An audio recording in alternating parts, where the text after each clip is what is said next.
Welcome to Meena vlogs. இன்றைக்கி மீனா விலாக்ஸில் பருப்பு பாயசம் எப்படி பண்ணுறேன்னு பார்க்கலாமா?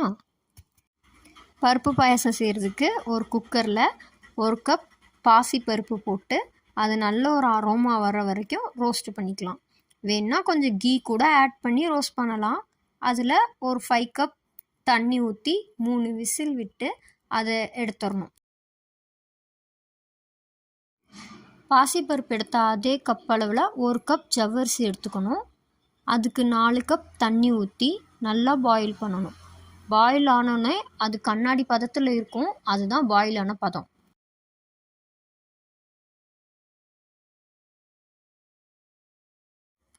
அடுத்து ஒரு பேனில் 1 கப் பாசிப்பருப்புக்கு 2 கப் வெல்லம் எடுத்துக்கலாம். அது கரையிற அளவுக்கு தண்ணி சேர்த்துட்டு 2 ஏலக்காவை பொடி பண்ணி சேர்த்துக்கணும். அப்புறம் ஒரு சிட்டிகை உப்பு சேர்த்துக்கலாம், ஏன்னா அப்போ தான் இனிப்பு கொஞ்சம் தூக்கலாக தெரியும். இப்போ பருப்பு பாயசத்துக்கு தேவையான எல்லாம் ரெடி பண்ணியாச்சு.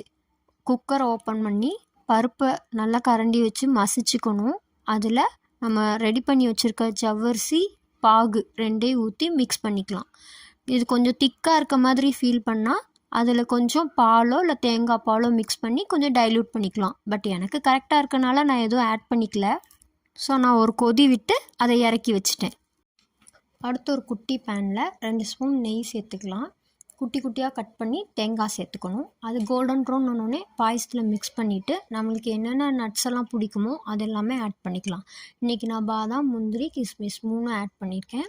அது 3 நல்லா ரோஸ்ட் ஆனோடனே பாயசத்தில் மிக்ஸ் பண்ணிடலாம்.